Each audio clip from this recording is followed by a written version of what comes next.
hal spesifik yang bisa kita ambil. Nah, selanjutnya kita harus bertanya lagi, berarti itu tidak cukup. Nah, sekarang saya mau minta tolong untuk menyusun tujuan pembelajaran atau TP dan ATP untuk materi ekspresi seni rupa dan musik atau seni rupa saja. Nah, untuk CP-nya kita sudah bisa mengecek langsung di website Kemendikbud atau di surat dari Kemendikbud sudah ada. Kita tinggal copy paste aja di sini. CP-nya seperti ini. Nah, kemudian topik yang akan kita ajarkan itu berkaitan dengan ekspresi media visual. Nah, kira-kira TP-nya itu apa yang harus kita bentuk setelah kita membreakdown CP tadi. Nah, kita minta dia untuk membreakdown seperti ini, bab atau topik utama, untuk TP tiap bab, alokasi waktu per bab, keterampilan proses yang difokuskan setiap bab, kita minta itu semua. Dan hasilnya bisa kita lihat di sini secara langsung. Dalam hitungan detik ini langsung muncul. Nah, topik utama ini kita selesaikan misalnya dalam berapa pertemuan. Untuk dasar ekspresi visual 3 pertemuan atau 6 JP. Ini yang harus dicapai, tujuan pembelajaran dan keterampilan prosesnya ini. Ini udah langsung muncul di sini, yang mungkin dulu Bapak Ibu harus berpikir mungkin sehari 2 hari, sekarang dalam hitungan detik udah langsung muncul di sini selesai.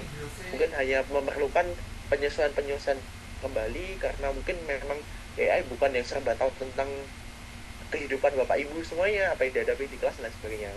Jadi ya pasti perlu sedikit penyesuaian kembali. Nah, di sini saya juga sudah menanyakan bagaimana cara mengintegrasikan penggunaan Google Lens di sini. Nah, di sini sudah dijelaskan juga integrasinya bagaimana sih. Misalnya menganalisis karya seni di lingkungan sekitar, mencari referensi visual dan lain sebagainya. Tips penggunaannya bahkan sudah ada di sini, jadi sangat lengkap. Bagaimana mengevaluasi di sini juga sudah muncul. Tapi mungkin ini masih terlalu general karena Bapak Ibu ketika mau mengajar butuh untuk menyusun modul ajar atau RPP begitu. Nah, nanti kita akan jabarkan itu di selanjutnya. Nah, sekarang di situ tadi pilihannya sangat banyak ya, ada 3 proyek karya personal, eksplorasi dan lain sebagainya. Nah, sekarang kita susun TP ini secara lebih terstruktur terlebih dahulu. Kita buat dalam tabel yang bisa kita langsung copy paste ke Excel atau Word dengan sedikit penyesuaian nanti. Nah, kita bisa minta, saya perlu bantuan Anda untuk menyusun tujuan pembelajaran untuk materi ekspresi melalui media visual. Buatkan TP untuk materi ini secara lengkap dan komprehensif serta realistis untuk disesuaikan dalam 8 JP yang tadi sudah di sini diberikan untuk 8 JP. Kita bahas mulai dari bab 1 dulu. Nah, untuk dilakukan dalam 8 JP dengan 1 JP adalah 45 menit. Susun TP ini secara rapi dan terstruktur dalam bentuk tabel. Nah, di sini langsung muncul seperti ini. Pengenalan ekspresi visual. Siswa dapat menjelaskan konsep ekspresi visual dan mengidentifikasi unsur seni rupa dalam karya seni dalam waktu 45 menit atau 1 JP. Nah, di sini udah tertera langsung bagaimana apa yang bisa kita capai dalam 8 JP untuk satu bab materi tadi. Langsung muncul semuanya di sini. Nah, tapi kita sekarang melihat bahwa sebenarnya ada banyak sekali metode yang bisa kita lakukan untuk mencapai TP ini. Hingga mungkin Bapak Ibu bingung, metode apa ya yang bisa saya gunakan untuk mencapai TP ini. Nah, kita bisa bertanya lagi. Dari TP yang sudah Anda susun, dan melihat keterbatasan yang sudah saya ceritakan di awal, baik itu kendala dari kelas, ataupun keterbatasan pribadi saya seperti keterbatasan waktu dan sebagainya tadi, tolong berikan rekomendasi metode pembelajaran induktif dan menyenangkan bagi siswa untuk materi ekspresi melalui media visual. Lalu bagaimana menggunakan Google Lens dalam konteks pembelajaran ini? Misalnya bisa digunakan untuk mengidentifikasi karya seni atau bahan-bahan seni di sekitar mereka.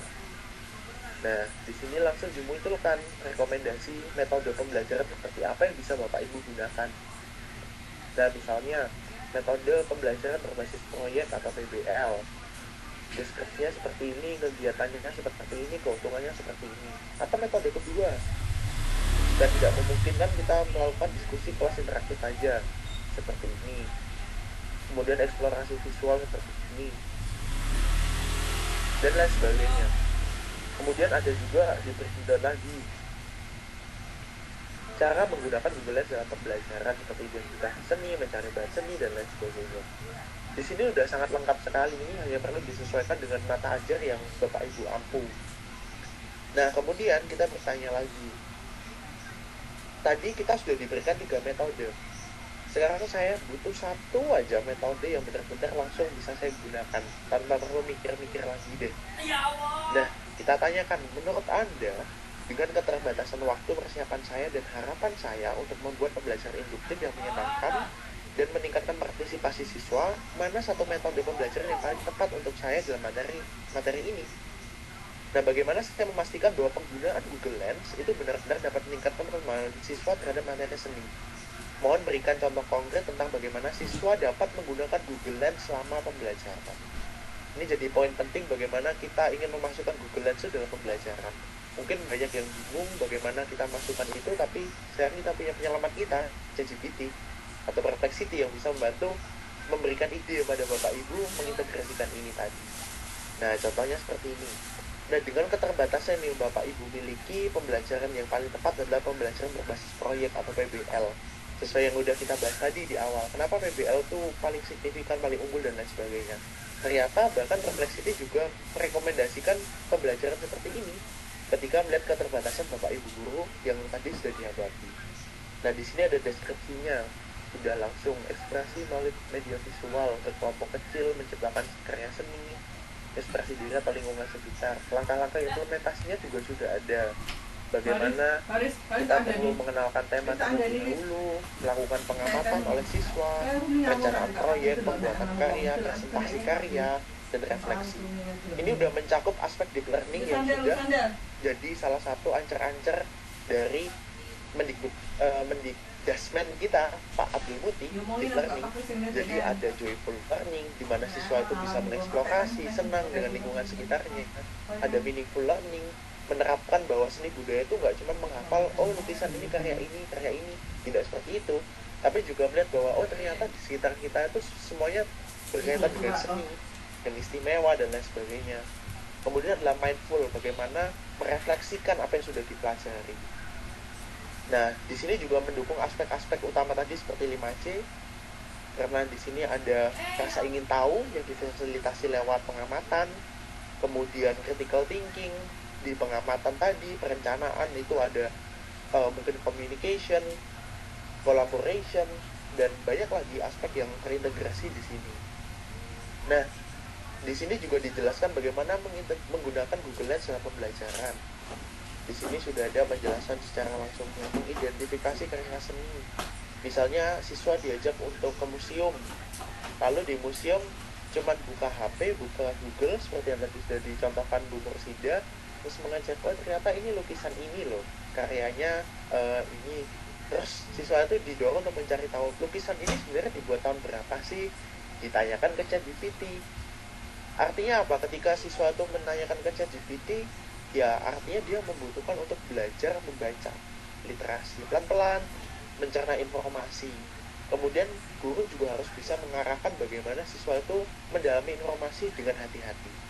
Karena meskipun AI itu serba bisa, serba pintar, tapi dia tidak luput dari kesalahan. Artinya apa? Siswa harus punya critical thinking. Kamu yakin bahwa apa yang kamu kasih ini udah benar? Saya udah lihat di internet misalnya dari Wikipedia ternyata kayak gini. Dia mungkin akan berdiskusi, akan terbuka diskusi dengan ChatGPT di situ. Dia ada kemampuan komunikasi secara teks tadi. Jadi kita bisa mencapai ini semua lewat integrasi ini. Meskipun dengan kita punya waktu terbatas, kita bisa mendorong siswa kita itu punya semangat untuk menggunakan teknologi ini tadi. Nah, ini yang sudah diberikan. Nah, kita tadi sudah diberikan metode itu tadi, PBL. Kemudian saya ingin melanjutkan dengan menyusun RPP yang komprehensif. Saya ingin RPP ini berbasis pada pembelajaran induktif, interaksi siswa, bla bla bla, dan mohon dibantu untuk menyusun format RPP dengan format sebagai berikut. Kemudian menyertakan juga bagaimana saya mengintegrasikan Google Lens dalam kegiatan pembelajaran. Ketiga, memberikan saran bagaimana melibatkan ChatGPT dalam diskusi kelas seperti tadi contohnya. Nah, di sini langsung keluar RPP. Tujuan pembelajaran, materi pokok, metode pembelajaran, langkah-langkah kegiatan pembelajaran dan waktunya, kegiatan inti, kegiatan penutup, asesmen dan evaluasinya seperti apa, sudah langsung diberikan. Bapak Ibu mungkin bisa langsung copy paste ke Word, tinggal dimodifikasi sedikit, langsung bisa dijalankan. Beban administrasi menjadi sangat mudah dengan bantuan ChatGPT ini sendiri. Nah, sekarang mungkin yang masih bingung bagaimana mengintegrasikan, di sini juga sudah dijelaskan. Dijelaskan lebih lanjut, atau informasi teknik seni dan lain sebagainya. Melibatkan ChatGPT seperti apa, misalnya diskusi terbuka, kolaborasi ide, atau refleksi di akhir, seperti tadi. Itu bisa dilakukan tidak hanya oleh guru dengan menggunakan ChatGPT, tapi juga siswa. Karena ketika kita melihat bahwa tantangan di era modern sekarang itu, yang menuntut generasi muda atau yang generasi Bapak Ibu didik sekarang itu sebagai generasi digital native, yang sebenarnya udah harus sangat mahir dalam teknologi atau tertinggal dengan mereka yang lebih mahir. Nah, berkaitan dengan tadi, misalnya kita udah dapat RPP dan lain sebagainya, lalu siswa misalnya Google Lens itu tidak cukup mumpuni gitu, dia mungkin sulit untuk memahami beberapa hal tertentu. Nah, kita juga bisa memanfaatkan AI seperti Perplexity atau ChatGPT untuk memahami gambar. Jadi prinsipnya mirip, tapi dia memiliki kemampuan yang bisa saya katakan lebih baik. Karena data training dia lebih banyak. Karena kalau tadi Google sifatnya indexing, oh iya ini misalnya jahe, ya udah kita bisa lihat harganya, kita bisa lihat siapa yang jual langsung di Google seperti itu.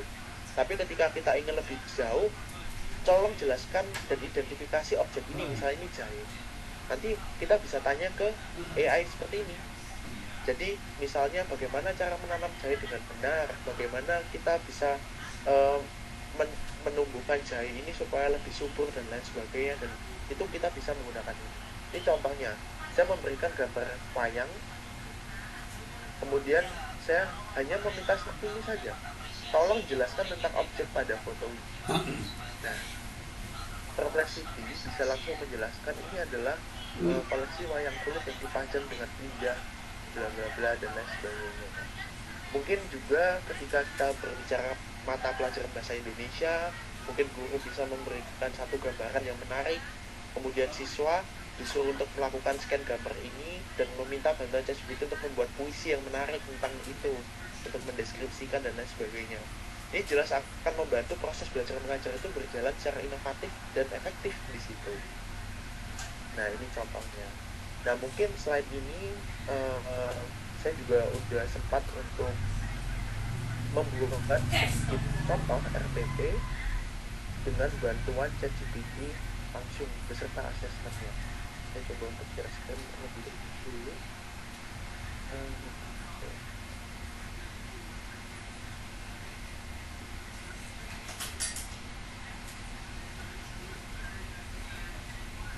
Nah, di sini contohnya.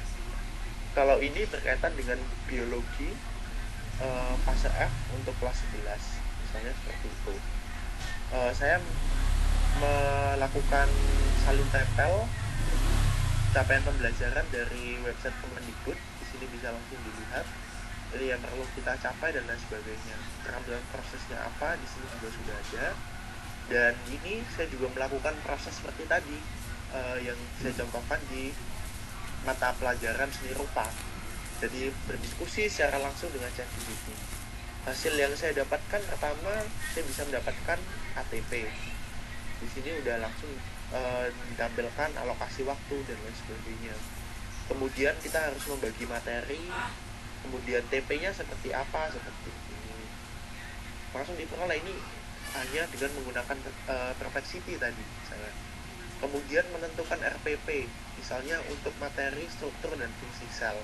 Nah, mungkin buat biologi biasanya ya udah menjelaskan di kelas, memberikan LKS, siswa disuruh kita mungkin Bapak Ibu menjelaskan tentang materi fungsi sel yang sangat banyak sekali, strukturnya yang sangat banyak sekali dan lain sebagainya. Dan mungkin nggak semua siswa juga akan benar-benar paham di situ. Nah, sekarang bagaimana kita bisa meningkatkan tingkat pemahaman siswa ini melalui sistem yang berbasis proyek. Nah, di sini saya bertanya kepada ChatGPT atau Perplexity tadi, kemudian didapatkan metode pembelajaran seperti ini. Jadi menganalogikan sel itu layaknya sebagai sebuah kota. bagaimana sel itu berfungsi dalam divisualisasikan dalam bentuk kota, kemudian itu digambarkan dan lain sebagainya. Di sini sudah ada metode, media, langkah-langkah pembelajaran, penilaian, bagaimana, kemudian refleksi guru seperti apa. Nah, selanjutnya adalah rubrik penilaian dan assessment. Ini juga bisa langsung ditanyakan tadi ke AI, kemudian merancang asesmen pra pembelajaran, dan membuat soal asesmennya secara langsung. Nah, salah satu yang mungkin sekarang sedang didorong terus adalah bagaimana Bapak Ibu menciptakan soal yang tidak hanya menguji lower order dari taksonomi Bloom, yang hanya tahu, menghafal, dan bisa melakukan apa yang dihafal. Tapi kita butuh ke three higher order of taxonomy Bloom, di mana di situ ada bisa menganalisa, bisa mengevaluasi, dan juga bisa menciptakan sesuatu. Ini penting karena ketika kita dihadapkan dengan dunia nyata, tentu saja akan banyak sekali hal-hal yang berbeda dengan teori yang kita pelajari. Artinya ketika kita bisa mendorong tiga aspek ini tadi melalui sistem asesmen kita, melalui sistem pembelajaran, kita dapat bersama-sama menciptakan generasi muda yang siap untuk Indonesia Emas 2045 tadi. Nah, di sini contoh asesmennya misalnya. Jadi seorang peneliti mengamati sel daun tanaman padi yang terkena tekanan kekeringan. Kemudian ini adalah contoh untuk pilihan ganda. Di sini ada skornya juga sekalian yang langsung bisa diintegrasikan ke misalnya ujian atau penilaian harian seperti itu. Oh, ini untuk pra pembelajaran, kemudian ini untuk pasca pembelajaran. Nah, karena kan fokus kita sekarang adalah untuk meningkatkan literasi ya. Salah satunya adalah dalam asesmen itu pasti ada bentuk soal cerita seperti di AKM. Nah, ini contohnya, kita cuma minta saja ke AI untuk membuatkan soal cerita yang menarik yang bisa kita integrasikan untuk ujian. Nah, misalnya seperti ini ada untuk numerasi, misalnya ada seperti itu. Nah, di sini bisa dilihat untuk soal pilihan ganda kompleks seperti ini. Berdasarkan data dalam bacaan, artinya siswa harus membaca kembali, menganalisa bacaan dan lain sebagainya. Dan ini bisa diselesaikan kurang dari setengah jam.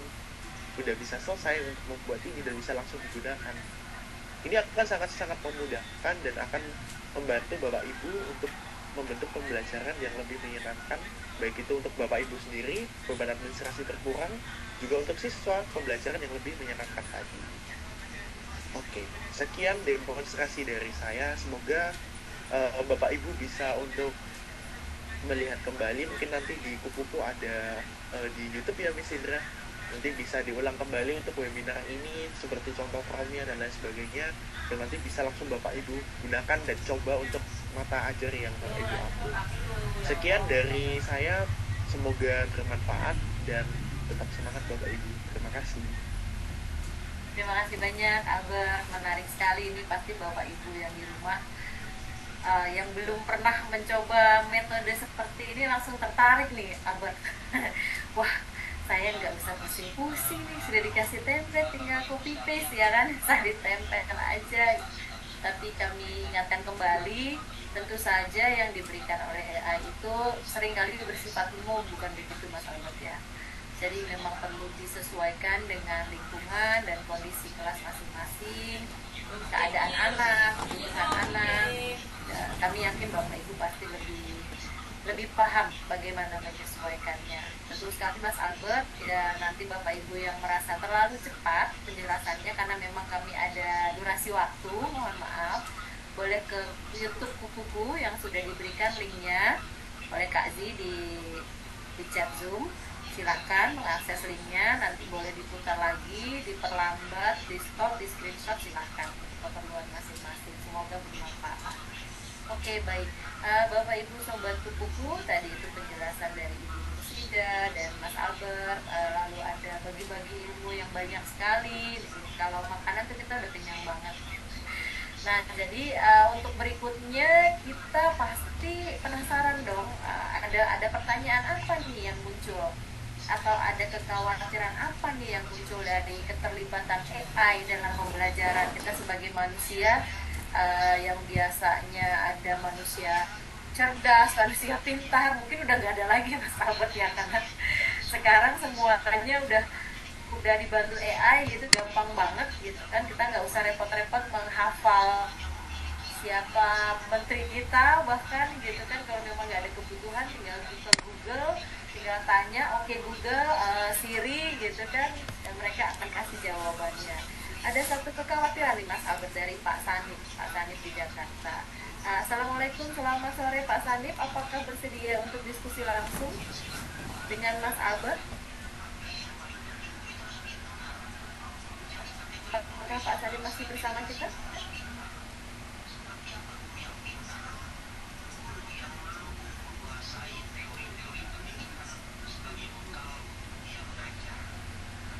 Pak Sani, ini sambil menunggu. Baik. Oke. Ya, Pak Sani. Ya. Baik, terima kasih Bu Miss Indra, Marina, dan Mas Albert.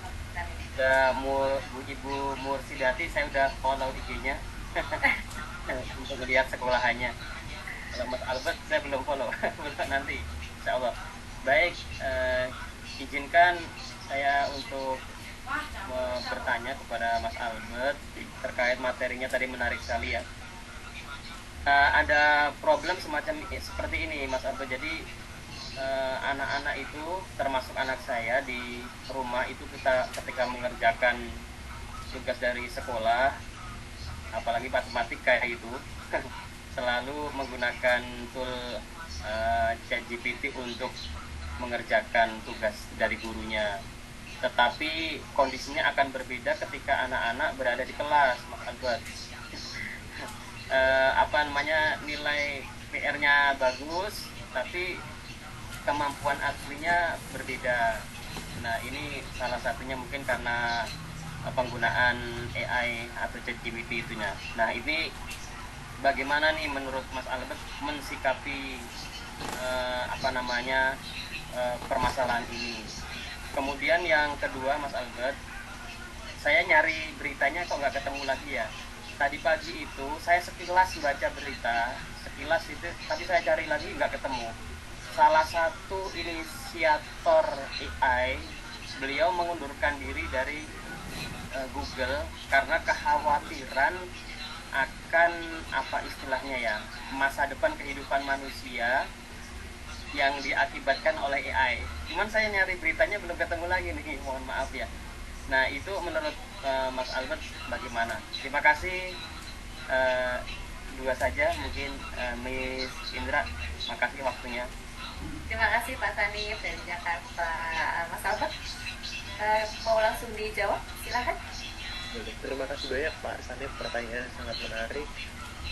Jadi mungkin saya masuk ke pertanyaan pertama. Untuk pendapat saya, bagaimana sih sebenarnya kita menyikapi siswa sekarang yang nggak cuma siswa sih sebenarnya, bahkan anak muda, bukan yang udah bekerja, itu sangat bergantung dengan AI begitu, karena kemudian yang ditawarkan. Mungkin untuk siswa seperti ini Pak, kita nggak bisa melihat AI dan siswa itu seperti polisi dan maling gitu kan, karena pada akhirnya kita juga nggak akan bisa membendung kemajuan teknologi dan penggunaan siswa itu terhadap AI. Justru adalah bagaimana paradigma kita dalam mengajar, dalam menguji itu yang perlu sedikit berubah. Artinya mungkin kalau saya sendiri sebagai mahasiswa ya Pak, mungkin dosen juga selalu mengingatkan tidak boleh menggunakan AI ini dan itu gitu kan. Tapi nyatanya ya pada akhirnya semua juga akan menggunakan karena kemudian ditawarkan. Tapi bagaimana memberikan assessment, memberikan dukungan untuk menggunakan AI dengan bijak, itu yang masih jarang sekali didapat. Artinya apa? Harusnya adalah yang dibangun adalah mendorong siswa menggunakan AI tapi dengan bijak dan menghargai proses yang dilakukan di situ. Jadi mungkin hasil secara semua bisa diperoleh, misalnya matematika, hitung ini sekian gitu. AI bisa langsung menjawab. Tapi sebenarnya yang harus dipertanyakan adalah bagaimana sih siswa itu berproses dan membandingkan, mengkomparasikan antara hasil dari AI dengan hasil yang dia hitung sendiri. Justru siswa akan terdorong untuk menggunakan AI, tapi juga akan terdorong untuk menghitung ini sendiri dan mempertanyakan apa itu hasilnya. Karena memang AI itu sebenarnya kalau dibilang benar sepenuhnya juga banyak salahnya begitu ya Pak, apalagi matematika. Bahkan AI terbaru kemarin dari Cloud 3.5. Kemampuan matematikanya pun untuk level undergraduate itu bahkan cuma sekitar 40 atau 50%, sangat rendah gitu kan kemampuan untuk menjawab dengan benar.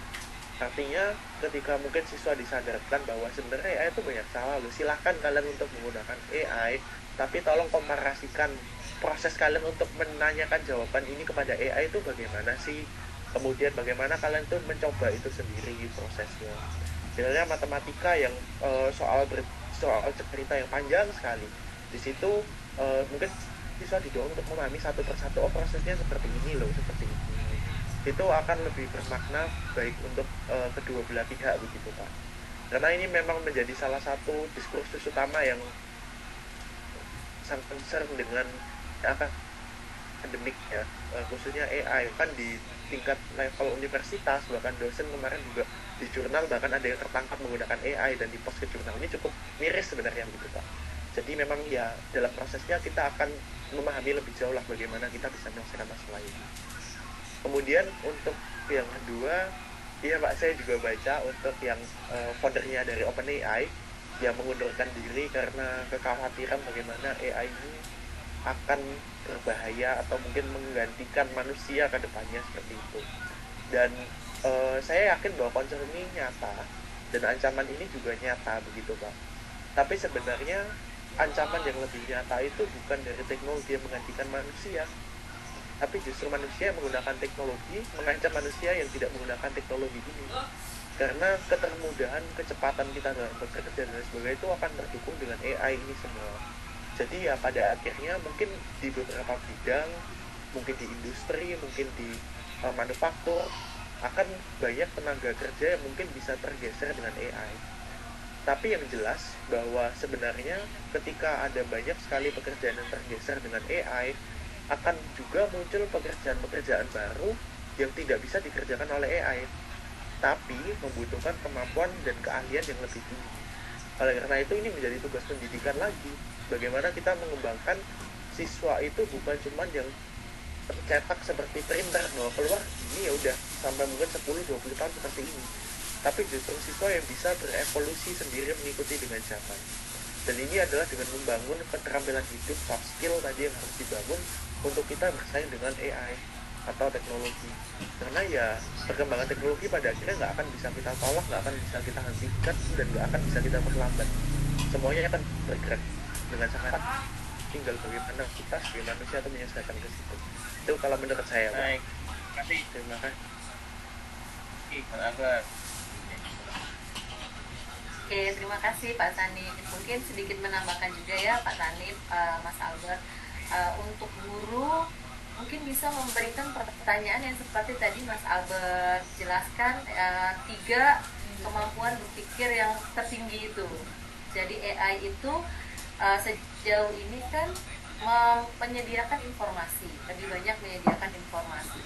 Tetapi bagaimana informasi itu dikorelasikan ke keadaan atau lingkungan sekitar yang dihadapi anak-anak gitu, atau pendapat mereka secara pribadi atau pengalaman yang pernah mereka alami, itu kan belum ada personalisasinya, itu tidak ada sentuhan ciri karakteristik dari setiap individu itu tidak ada di sana, karena semua data bersifat umum gitu. Mungkin sedikit masukan Pak Sanif, izin guru bisa membuat pertanyaan itu lebih kritis lagi, lebih menyentuh lagi sisi karakteristik anak atau keluarga atau sekolah itu sendiri. Mungkin bisa seperti itu.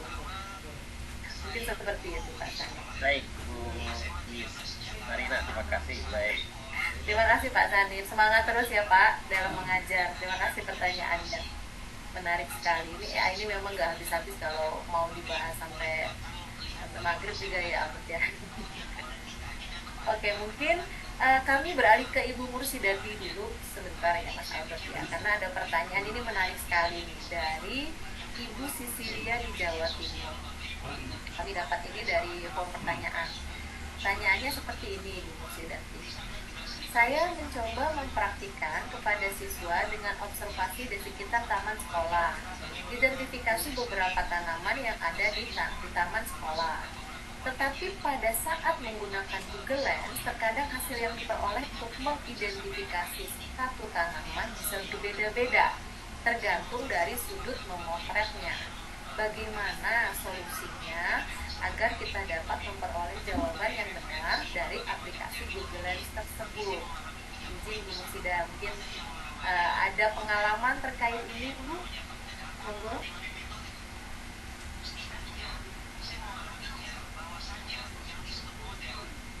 Bu Musida, apakah masih bersama kami? Oke, mungkin ya, silakan.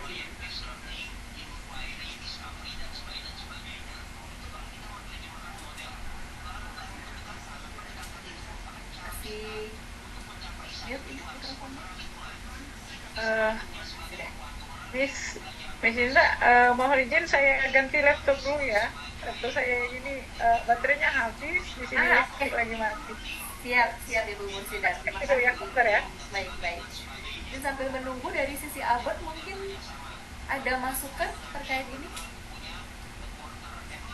Oke, baik, saya masuk ya Miss Indra. Mungkin benar bahwa sebenarnya saya juga sedikit mempertanyakan reliabilitas dari Google Lens seperti itu, karena emang kadang beda sisi, beda cahaya, hasilnya juga beda.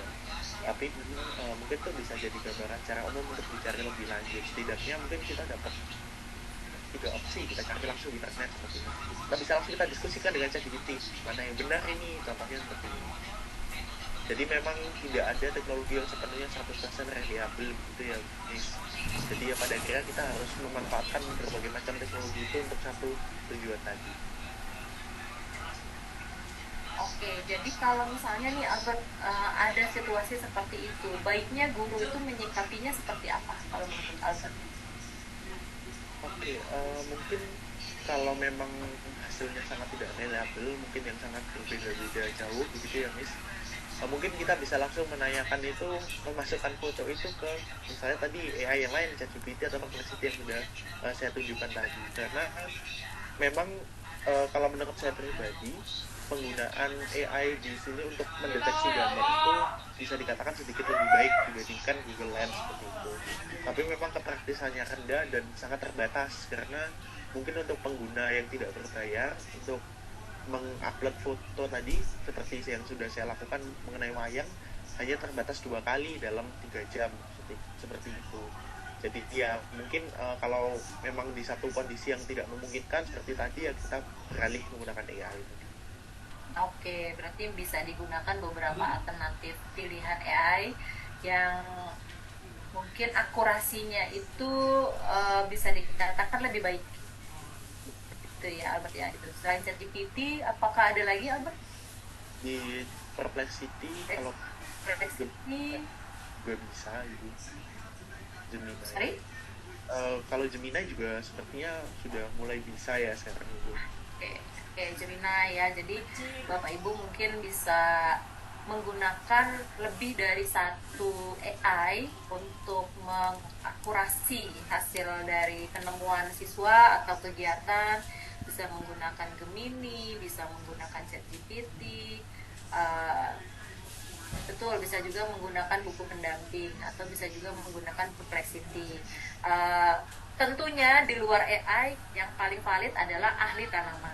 Jadi kita bisa melibatkan ahli tanaman dari perhutani, bisa kita undang atau anak-anak main ke sana, gitu kan. Nanti perhutani bisa menjawab, rekan-rekan dari perhutani bisa menjawab pertanyaan anak-anak. Ini kalau soal tumbuhan. Jadi tetap di sini ada sisi manusia yang tidak bisa digantikan oleh AI seperti itu.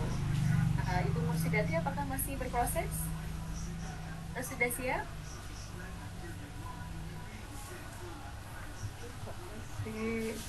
Masih ini dulu Pak.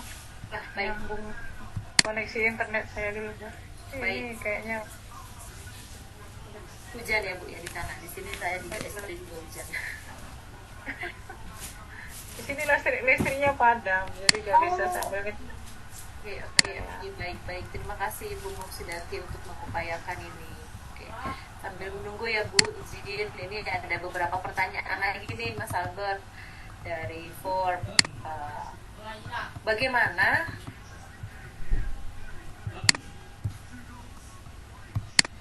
pemanfaatan Google Lens dalam pelajaran dengan metode PBL? Tadi kan Mas Albert sudah menjelaskan juga ya untuk project based learning dari Ibu Sri Wulandari di Sumatera Utara. Kalau Google Lens ini seperti apa Mas Albert? Khusus untuk Google Lens dalam pembelajaran dengan metode project based learning, mungkin lebih mendalam mungkin teknisnya, penjelasannya seperti itu. Oke. Baik, terima kasih untuk pertanyaannya Ibu. Mungkin untuk teknis untuk melakukannya secara langsung seperti tadi, sebenarnya kita kan tadi udah mencontohkan bagaimana kita merancang pembelajaran PBL seperti apa yang mengintegrasikan Google Lens misalnya kayak tadi. Tapi contohnya seperti ini, misalnya tadi ke museum, kita bisa untuk mengajar siswa, mungkin kalau field trip itu kan kalau di sekolah biasanya mungkin 6 bulan sekali atau setahun sekali begitu. Nah itu didorong bagaimana siswa itu secara langsung misalnya melihat lukisan ini, kemudian membuka Google Lens, mengecek oh ini lukisan karya ini, seperti itu. Jadi memang pendekatannya berbasis proyek, tapi apa yang dilakukan Google Lens itu seperti tadi, sekedar untuk mendapatkan keyword dari apa yang dilihat, seperti itu. Nah nanti mungkin bisa dikembangkan lagi lewat diskusi di kelas dan lain sebagainya setelah kita dapat keyword tadi, begitu Ibu. Oke, berarti mungkin ditekankan di sini Google Lens ini seperti AI lainnya adalah alat ya Mas Albert ya. Jadi kita pakai sebagai alat untuk membantu. Jadi bukan dia yang mengerjakan, tetapi kita peralat AI ini. Tetap kita yang mengendalikan AI ini. Jangan sampai terbalik ya, soal buku. Nanti kalau terbalik bahaya. Seperti itu. Kalau selain kalau di sini saya asumsikan PBR itu project based learning ya. Sebetulnya kemarin tuh ada juga problem based learning, tapi sebetulnya mirip-mirip sih ya. Project based learning dengan problem based learning tidak terlalu jauh, intinya mencari ada perkara apa. Semoga yang saya maksud di sini project based learning betul ya Ibu Sri Wulandari ya, PBR ini ya, bukan problem based learning. Oke, dari Bapak Ibu Sobat Kupu yang ada di sini mungkin ada yang ingin bertanya langsung, kami persilahkan. Kiranya ada yang ingin ditanyakan atau ingin coba praktek langsung, saya persilahkan. Boleh langsung buka mikrofon, boleh raise hand dulu. Monggo, mumpung ada ahlinya AI nih di sini. Sambil praktik ini Bu. Kenapa Pak Sanif? Dan sambil praktik ini. Iya, sambil praktek, boleh. Ya, lagi sambil praktik ini yang di. Oke. Ada kendala atau ada yang ingin didiskusikan lebih lanjut Pak Sanif sambil praktek? Ada, ini lagi mencoba-coba dulu. Aman Bu, aman, lagi mencoba. Aman, oke. Pak Sanif boleh tahu sedang menggunakan AI apa? Saya pakai ChatGPT untuk membuat deskripsi foto kita yang nanti mau diposting di feed. Oke. Foto kita maksudnya foto? Foto ini dari screenshot Zoom kita ini. Webinar kita maksudnya Pak? Betul.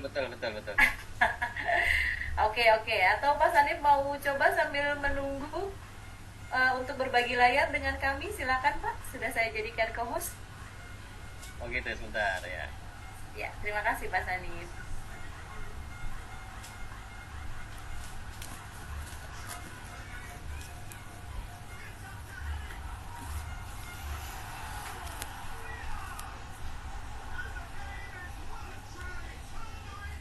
Oke, menggunakan Canva ya Pak.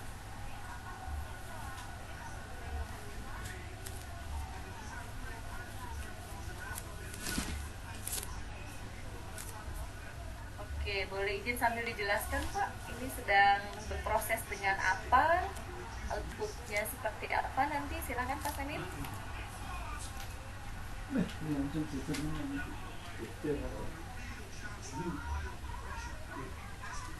maaf Pak Sanif masih mute suaranya.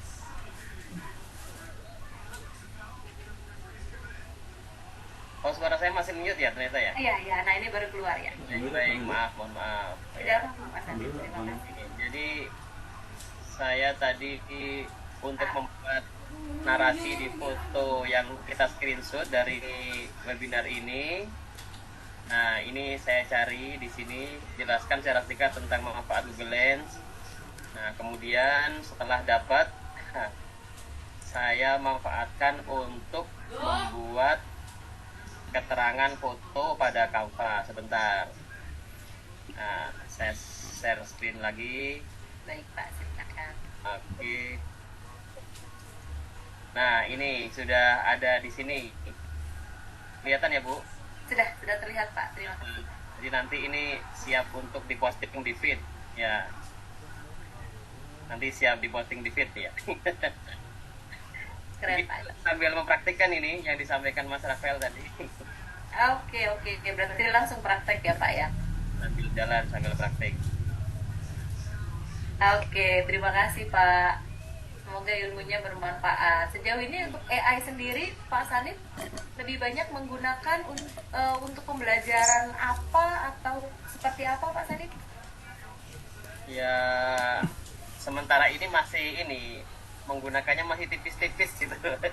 Karena kadang-kadang masih ragu dengan akurasinya gitu. Masih lebih mantap kalau baca buku gitu. Atau jurnal mungkin ya Pak ya, kalau jurnal sudah pasti gitu, iya. sudah pasti teruji. Baik, terima kasih Pak Sanif, sangat-sangat menarik. Ibu Mursidati apakah masih berproses atau sudah? Sudah Pak, Miss saya gabung dari HP jadinya sekarang. Siap. Ya, Baik. kita ada pertanyaan, mohon dibantu. Tidak Pertanyaan aja. Ya, tadi pertanyaannya saya juga nyontek dulu. Oke, dari Ibu Sisilia di Jawa Timur. Saya mencoba mempraktikkan kepada siswa dengan observasi di sekitar taman sekolah. Identifikasi beberapa tanaman yang ada di taman sekolah. Tetapi pada saat menggunakan Google Lens, terkadang hasil yang diperoleh untuk mengidentifikasi satu tanaman bisa berbeda-beda, tergantung dari sudut memotretnya. Bagaimana solusinya dan agar kita dapat memperoleh jawaban yang benar dari aplikasi Google Lens? Silakan Bu Musida. Mungkin ada pengalaman juga Bu, anak ibu nanti yang ibu kok aku hasilnya A, aku kok hasilnya B, aku hasilnya C, itu berbeda. Monggo silakan. Ya. Jadi apa yang dialami oleh Ibu sebenarnya juga dialami oleh kami. Karena itu tadi terkadang pada saat kita memotret itu juga harus dalam apa ya, kalau tumbuhannya itu jangan sampai di dalam ruangan atau sudut memotretnya itu harus pas, harus jelas. Ya, sama seperti yang dialami Ibu, kami juga sering kemarin itu, Bu, kenapa informasinya beda, Bu, pas gambarnya juga beda. Jadi itu tadi yang namanya AI memang terkadang menghasilkan informasi yang bias. Nah, tinggal tadi kita jangan menempatkan AI itu, apalagi hasil informasi Google Lens itu benar di atas segalanya itu. Jadi kita selaku seorang guru juga harus paham dulu Bapak Ibu dengan apa yang akan dideteksi oleh siswa kita. Minimal kita sudah tahu dulu informasinya, minimal kita sudah tahu dulu namanya gitu kan. Jadi itu tadi yang karena sepintar-pintarnya AI, kita berprinsip masih pintarlah kita selaku seorang guru gitu. Jadi jangan sampai anak kita salah dan juga kita salah mengajak anak-anak kita untuk memanfaatkan Google Lens-nya tadi.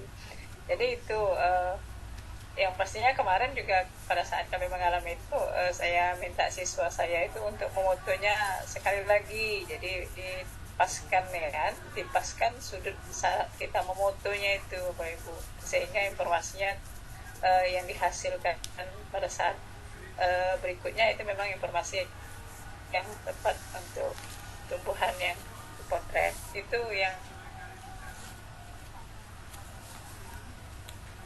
pernah kami kan Ya, berarti itu ada sumber lain juga ya Bu yang digunakan selain selain Google Lens yang memang kalau zaman saya dulu Bu ada namanya majalah Trubus untuk tanaman. ya betul. Nah itu bisa dibilang akurasinya tinggi sekali kan. Pastinya orang-orang yang ahli tanaman di situ. Ini Albert pasti nggak tahu majalah Trubus. Jadi senyumnya pasti enggak. Pas Yunus nggak mau banget Mas Albert ini majalah orang tua. Temennya majalah Nova ya Bu. Majalah Nova Pak Kartini. Jadi dulu ada. Adalah Pak Bob Sadino. Iya, betul sekali. Jadi ada majalah khusus tanaman seperti itu Mas Albert yang bisa digunakan untuk para pecinta tanaman sebagai referensi pupuk, ramah tanaman dan sebagainya. Jadi sebelum ada AI dan teknologi seperti itu. Baik Bapak Ibu Sobat Kukuku, mungkin ada lagi yang ingin berdiskusi langsung dengan Ibu Mursida dan Mas Albert. Silahkan. Langsung open mic boleh, angkat tangan dulu boleh. Oke, sambil menunggu, ini ada dari Bapak atau Ibu Arsia di Jakarta Selatan. Mungkin nanti dari Ibu Mursida saya ikut Albert juga ya untuk mendapatkan jawaban. Pertanyaannya seperti ini, apakah media ini, mungkin maksudnya Google Lens ya, apakah media ini efektif untuk mendukung seluruh mata pelajaran di sekolah dasar? Silakan Ibu Mursida.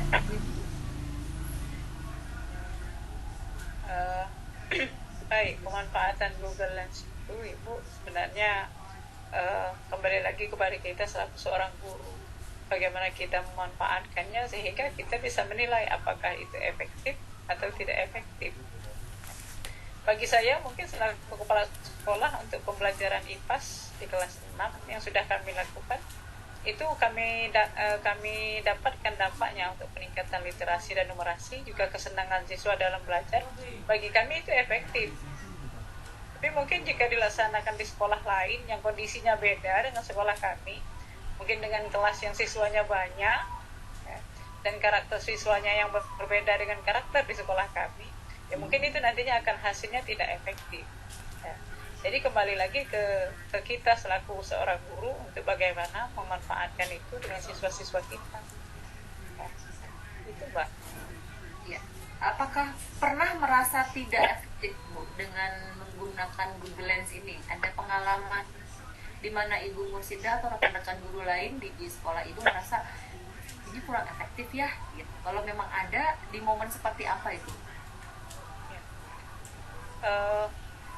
Dirasakan kurang efektif kalau kita pada saat mengajak siswa bawa kamera bawa HP ke sekolah tapi tanpa pengawasan, karena yang namanya siswa belajarnya itu curi-curi waktu. Pada saat kita ajak untuk buka aplikasi Google Lens setelah pembelajaran, ya dia langsung buka game ya namanya memang itu, yang namanya siswa memang walaupun kita bilang pembelajaran menggunakan Google Lens itu menarik, ya itu tadi, karena memang anak sudah familiar, siswa kami sudah familiar juga dengan game di HP-nya, atau mereka curi-curi waktu, mereka nonton YouTube kan, buka game yang lain. Nah itulah perlu pemantauan dari kita selaku guru untuk bagaimana mengajak siswa itu memanfaatkan gadgetnya itu dengan benar. Tapi pada saat jam istirahat, kalau memang anak, ya yang namanya anak memang sudah zamannya mereka belajar sambil bermain, mereka ingin menggunakan HP-nya untuk bermain, ya kita pantau juga. Silahkan mereka menggunakan HP-nya, tapi ya untuk bermain, tapi kita pantau. Karena banyak game-game pembelajaran yang memang bisa kita manfaatkan kepada siswa. Jadi bukan hanya misalnya game Free Fire yang memang lagi booming pada anak-anak, tapi iya, tapi di sekolah juga saya juga sudah mengimbaskan pemanfaatan Quizizz. Jadi anak belajar juga menggunakan aplikasi Quizizz, kemudian pakai word wall. Jadi anak itu serasa mereka itu bermain game, padahal sebenarnya mereka juga belajar. Nah itu tadi, jadi tergantung bagaimana kita memanfaatkan dan kita memberikan pemahaman kepada siswa. Jadi untuk seberapa efektif, bagi kami efektif, tapi bagi guru lain di tempat lain belum tentu juga bisa efektif. Apalagi kalau cuman belum apa, maksud ibu belum dilaksanakan, bagaimana kita akan mendapatkan pengalaman seberapa efektif itu tanpa kita laksanakan dulu gitu. Nah, itu aja, Miss. Ya, dari efisiensi penggunaan ya, dimana karena ini anak-anak sekolah dasar jadi masih harus diawasi seperti itu ya. Tapi kalau dari sisi konten sendiri, Bu Mursida, apakah ada pernah ada pengalaman nggak efisien nih AI-nya gitu untuk digunakan belajar mata pelajaran matematika misalnya, nggak efisien nih kalau kita mau belajar mata pelajaran seni dan budaya misalnya gitu. Apakah ada pengalaman seperti itu? Belum, Miss, karena kita belum pernah itu cobakan dengan siswa, dan juga saya juga masih tetap merahasiakan kalau memang Google Lens itu sebenarnya bisa menyelesaikan soal-soal matematika. Jadi karena saya berpikir mungkin kalau murid-murid kita paham menggunakan Google Lens itu untuk menyelesaikan soal-soal matematika, nanti dia menjadi ketergantungan tanpa bisa berpikir lagi kan. Nah, jadi untuk penyelesaian soal yang ada fitur belajarnya itu kan sebenarnya bisa untuk mendeteksi soal kan, langsung kalau kita gunakan langsung keluarlah jawaban soal-soal itu. Nah, itu belum saya sampaikan kepada murid, tetap saya rahasiakan dulu. Betul. Ya, kalau dari sisi Mas Albert, gimana Mas Albert? Menurut sudut pandang Mas Albert, apakah bisa Google Lens ini digunakan di semua mata pelajaran di sekolah dasar? Oke, baik, Miss. Kalau menurut saya mungkin perlu dieksplorasi lagi aja ya untuk bagaimana kita bisa mengintegrasikan itu. Tapi apakah efektif atau tidak, itu juga kembali bergantung pada kondisi sekolah masing-masing, kondisi kemampuan dan adaptabilitas terhadap teknologi dari siswa itu sendiri. Tapi ya ini membuka potensi yang cukup besar gitu kalau kita ingin membuat pembelajaran yang inovatif.